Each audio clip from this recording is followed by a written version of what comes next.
Banswara news channel से शहीद मिर्जा हिंदुस्तानी की रिपोर्ट। राजस्व मंत्री रामलाल जाट बांसवाड़ा दौरे पर, जहां पर उन्होंने प्रेस, मीडिया और पत्रकारों को पूछे गए सवालों का जवाब दिया। इनके साथ राज्य मंत्री अर्जुन सिंह बामणिया, नगर परिषद सभापति जिनेंद्र त्रिवेदी, कांता भील, रमेश पंड्या, विकेश मेहता, नटवर तेली, पार्टी प्रवक्ता एडवोकेट इमरान खान पठान ने ये जानकारी दी।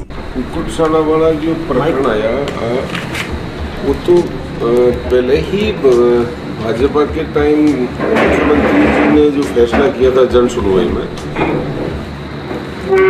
उन्हीं के समय का प्रपोजल था। पब्लिक इंटरेस्ट में स्टेडियम के लिए जगह को देखते हुए उन्होंने निर्णय लिया, उसी को आगे बढ़ाया। उसकी खातेदारी जमीन को हमने कोई अलग से तो कुछ किया नहीं, वो तो उनके आंतरिक झगड़े हैं भारतीय जनता पार्टी के, इसलिए वो आपस में एक दूसरे पे खींचातानी करने का करता। बाकी नेता प्रतिपक्ष ने आरोप लगाया कि पशुपालन विभाग को जो जमीन आवंटित हुई इसमें एनओसी विभाग से लेनी, भूमि के बदले भूमि देने का जो प्रस्ताव तहसीलदार और एसडीएम के द्वारा आया। ऐसा है कि देखो, भूमि हर जगह राजस्व डिपार्टमेंट की है, पशुपालन को भी राजस्व डिपार्टमेंट ने जमीन दी है और सारे नियम और प्रक्रिया के आधार पे ही उसको किस्म को बदल के वापस जो अलॉटमेंट हुई उनके काम नहीं आ रही है, तो उन्होंने बदल कर ही प्रपोजल जब एसडीएम, तहसीलदार, जिला कलेक्टर के माध्यम से राज्य सरकार को प्राप्त हुए तो उसी के आधार पर निर्णय लिया गया। रेफरेंस जो लेटर जाना है राजस्व मंडल में, उसको लेके अब क्या हो रहा है? वो जमीन अलग है, जो उन्होंने जो उठाया था वो जमीन ही अलग है, उसके नंबर ही अलग है। जो नाले की जो बात बताई, रेफरेंस जो किया था, रेफरेंस की कोई उन्होंने नहीं, रेफरेंस की तो अशोक गहलोत गवर्नमेंट ने खुद ने अभी हमारे डिपार्टमेंट के अधिकारियों ने लिख के भेजा कि इस प्रकरण में रकबा नंबर आई थिंक 952 ऐसा कुछ था, मुझे पूरा याद नहीं है। हाँ, तो उसमें जो नाले का प्रकरण है, जो अब्दुल रहमान के फैसले से जो प्रभावित होता है आज़ादी से पहले का, वो रकबा ही अलग है। ये चीज़ें नेता प्रतिपक्ष को जब हमने बताई तो वो स्वयं देखने लग गए कि ये चीज़ें कहने को अलग है, रिकॉर्ड में अलग चीज़ें हैं।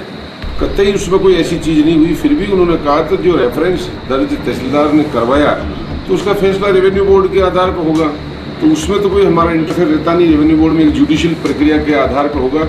अगर कोई डॉक्यूमेंट है उनके पास तो कोर्ट में रखें, निश्चित रूप से वो कैंसिल होगी। सर, ये भी देखा जा रहा है कि यहाँ के जो लोग हैं उस जमीन को लेकर के कोर्ट में भी जा रहे हैं और साथ ही साथ जो है वो सरकार के साथ साथ मंत्री के खिलाफ भी जो है वो हाई कोर्ट में जा रहे हैं, तो उसको लेकर के सर क्या कहेंगे? निश्चित रूप से जुडिशरी प्रक्रिया में जो अधिकार आम जनता को लोकतंत्र ने दिया है तो उसका उपयोग करना चाहिए। अगर गलत होगा तो निश्चित रूप से जो दोषी हो उनको सजा मिलेगी। लेकिन जहाँ तक तत्कालीन मुख्यमंत्री जी के माध्यम से जन सुनवाई में वो जमीन अलॉट हुई है, मैंने पहले भी कहा, हमारा ध्यान आकर्षण लगा था, जिसमें हमने जवाब में भी भेजा, रिकॉर्ड की चीज़ भी भेजी। आज भी आपके सामने वही चीज़ कह रहा हूँ कि जनहित में उस जमीन को अगले ने सरेंडर की है, उसके बदले में उसको दूसरी ज़मीन दी।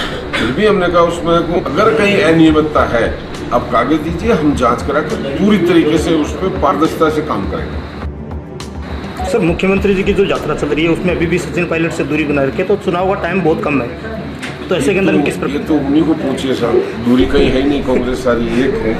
आप देख रहे हो उनका जहाँ जिस आदमी का जो अधिकार है, हमारे पूर्व इतने अध्यक्ष रहे हैं, बीडी कल्ला साहब रहे हैं, नारायण सिंह जी रहे हैं, सचिन पायलट साहब रहे हैं, सीपी जोशी साहब रहे हैं, और भी हमारे कई अध्यक्ष हैं। तो सभी लोग ऐसा नहीं होते, जो एक्टिव होता है, जो काम करते हैं वो कर रहे हैं। जब सचिन जी को जहाँ भूमिका दी जाती है सचिन जी कर रहे हैं, मुख्यमंत्री जी तो हम सबके संरक्षक हैं तो वो काम कर रहे हैं। तो ये माना जाए सर सचिन पायलट जी अभी की उनकी भूमिका है जो सक्रिय नहीं? ये उन्हीं को पूछ सकते हो आप, बाकी सब लोग सक्रिय हैं और ये जवाब आप उन्हीं को पूछना अच्छा रहेगा। सर, आप जुडिशल की बात कर रहे हैं तो धारा 245 के अंतर्गत कहीं भी नहीं लिखा कि अतिक्रमण की दुकानों को तोड़ा जाए, लेकिन एक वो दुकान को उन्होंने जानबूझ के तोड़ा जो कि नियमों विरुद्ध थी।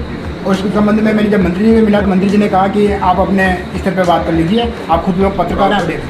मोहन कॉलोनी के अंदर सर, ये मेरी जानकारी में नहीं, ये मंत्री जी बिराजे, आप इनसे पूछें या संबंधित अधिकारी है तो मैं पता कर लूँगा, भले बाकी मुझे जानकारी सर। लेकिन धारा 245 के अंतर्गत कहीं नहीं लिखा तोड़ने का, कहीं नहीं लिखा हुआ, आपको मैं बताता हूँ। आप बता रहे हो, मैं ध्यान आकर्षित किया तो पता करूँगा।